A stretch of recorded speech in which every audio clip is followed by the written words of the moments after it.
बच्चों अभी हम लोग क्लास 10 के इम्पोर्टेंट क्वेश्चन पार्ट 3 को हल करेंगे। जैसा कि आप जानते हैं मैं आपको वीवीआई क्वेश्चन कराता हूं और इम्पोर्टेंट क्वेश्चन पार्ट 1 और 2 अगर नहीं देखे तो आप मेरे इस चैनल पर देख सकते हैं। चलिए क्वेश्चन नंबर 3 क्या कहता है 7 सेंटीमीटर ऊंचे भवन के शिखर से एक केबल टावर के शिखर का उन्नयन कोण 60 डिग्री है और उसके पाद का अवनमन कोण 45 डिग्री है। तो टावर की ऊंचाई ज्ञात कीजिए। टावर की ऊंचाई ज्ञात करनी है।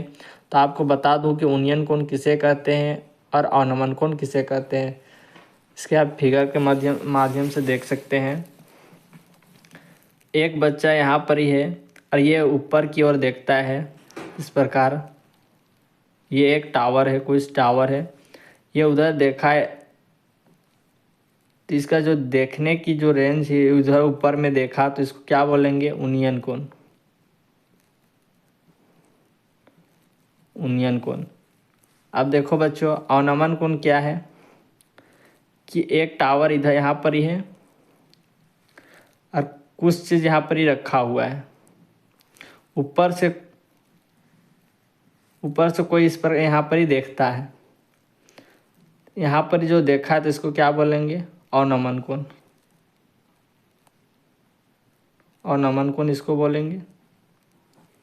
समझ चुके होंगे। नीचे से अगर कोई ऊपर देखता है इसको क्या बोलते हैं? उन्नयन कोण। और ऊपर से कोई अगर नीचे देखता है उसको क्या बोलते हैं? अवनमन कोण। आपको समझ में आ चुका होगा। चलिए हल करते हैं।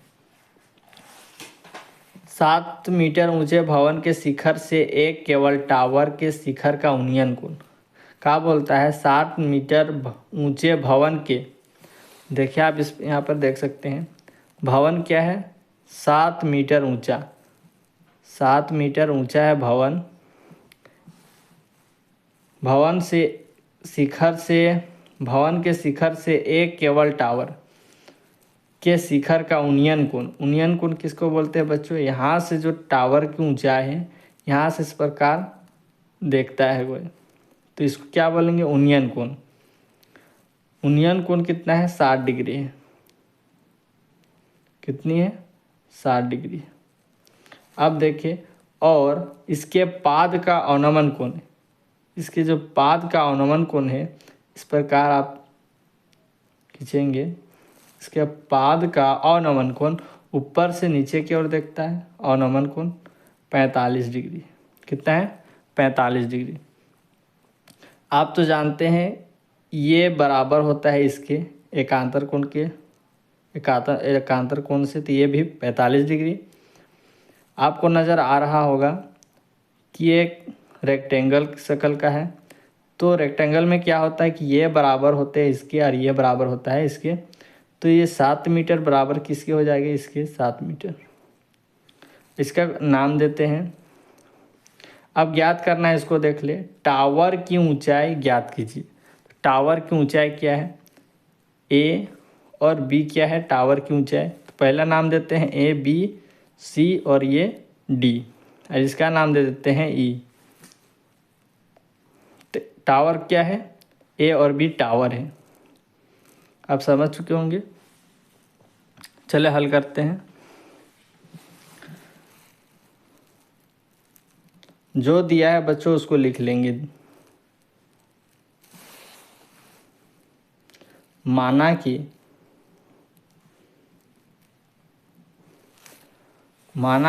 टावर की ऊंचाई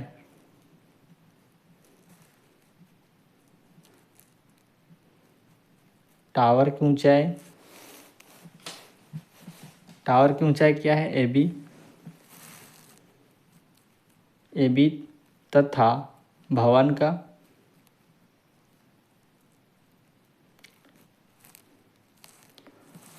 की ऊंचाई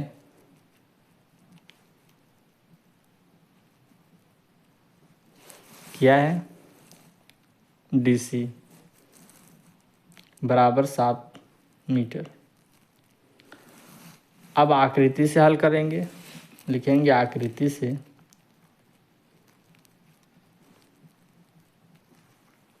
बच्चों वीडियो को पूरा देखिए, समझ में आएगी, ये मेरी आपसे गारंटी है।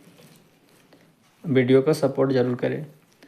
अब देखिए, त्रिभुज चलेंगे। इस त्रिभुज से बी सी और डी, बी सी और डी को ज्ञात करेंगे। देखिए त्रिभुज बी सी डी में, बी सी डी में अब देखिए क्या है, थीटा है। थीटा के सीधे का मान क्या, 45 डिग्री का थीटा है। इसका सीधे का क्या बोलते हैं, लंब, लंब। और ये नीचे क्या बोलते हैं, आधार। तो ये किसका मान होगा, टेन थीटा का मान होता है। तो लिखेंगे टेन थीटा इक्वल टू लंब क्या है, सी डी बटा बी सी।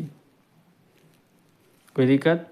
अब टेन थीटा का मान क्या है, 45 डिग्री। लिखेंगे tan 45 equal to C D, C D का मान क्या है, 7। चलिए अभी इसको बाद में लिखेंगे। बी सी आधार, बी सी लिख देंगे। अब देखिए बच्चों, टेन 45 का मान क्या होता है, 1 होता है। सी डी का मान कितना है, 7 मीटर। लिखेंगे क्या, 7। बी सी का मान निकालना है, तो बी सी पता नहीं तो बी सी लिख देंगे। तिरछा तिरछी गुना करेंगे बच्चों, बी सी को 1 से गुना करेंगे तो क्या हो जाएगा, बी सी इक्वल टू 7। तो बी सी हमारा क्या निकल के आया, 7 मीटर। अब देखें त्रिभुज चलेंगे। अब हम लोग आपको बता दिए थे कि ये डी, ये बराबर है इसका, तो ये 7 सेंटीमीटर निकला। तो ये भी क्या होगा, 7 मीटर निकला। तो ये भी क्या होगा, 7 मीटर। अब ज्ञात कर किसको करना है, ये त्रिभुज को, ए डी ई त्रिभुज को ज्ञात करना है। ए ई डी बोले या ए डी ई। अब देखें ज्ञात करते हैं त्रिभुज ए ई डी को। लिखेंगे क्या, त्रिभुज ए ई डी में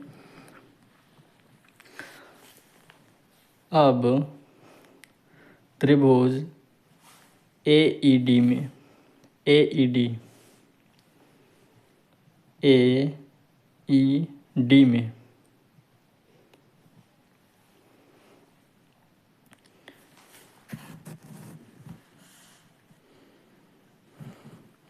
अब देखें ये सीधे क्या हो जाएगा, लंब और नीचे आधार। लंब और आधार किस में होता है, तो टेन में, टेन थीटा में। लिखेंगे टेन 60 थीटा का मान क्या है, 60 डिग्री। तो 60 लिख दिए, 60 डिग्री। उसके बाद लंब बटे आधार, तो ए ई बटा डी ई। अब देखिए बच्चों, हम लोग इसको इधर में हल करते हैं। टेन 60 का मान क्या होता है, तो टेन 60 का मान होता है √3/1 इक्वल टू डी ई बटा ए ई बटा डी ई। ए ई का मान देखिए दिया हुआ नहीं है, लेकिन डी ई का मान क्या है, 7 मीटर। ए ई का मान पता नहीं है, इसलिए ए ई, और डी ई का मान क्या है, 7 मीटर। लिखेंगे क्या, 7। अब देखिए ए ई को इससे गुना करेंगे और इसको इससे गुना, तिरछा तिरछी गुना करेंगे। गुना करते हैं तो क्या हो जाएगा, ए ई इक्वल टू 7√3। तो ए ई का मान इतना हमारा आ गया। अब क्या हमको ज्ञात करना है, ई बी ई का मान दिया हुआ है, ए ई का मान लाना था। ए ई का मान हमने ला चुका। तो आप क्या करेंगे, टावर की ऊंचाई ज्ञात करेंगे। लिखेंगे आता टावर की ऊंचाई इक्वल टू क्या है, टावर की ऊंचाई ए बी। तो लिखेंगे A B equal to A E plus A E जोड़ेंगे बी ई में, तो टावर की ऊंचाई निकलेगा। ए बी क्या है, टावर की ऊंचाई, ए का मान कितना है 7√3 प्लस बी ई का मान क्या है 7। अब देखिए ए बी इक्वल टू 7 है, यहाँ पर भी 7 है, कॉमन निकल सकता है तो 7 को कॉमन निकालेंगे, √3 + 1 मीटर। ये हो जाएगा बच्चों हमारा आंसर। हेलो बच्चों, अगर वीडियो आपको समझ में आए हो तो लाइक करें, सब्सक्राइब करें और मेरे इस चैनल को सपोर्ट करें, आने वाला नोटिफिकेशन आपको मिलता रहे।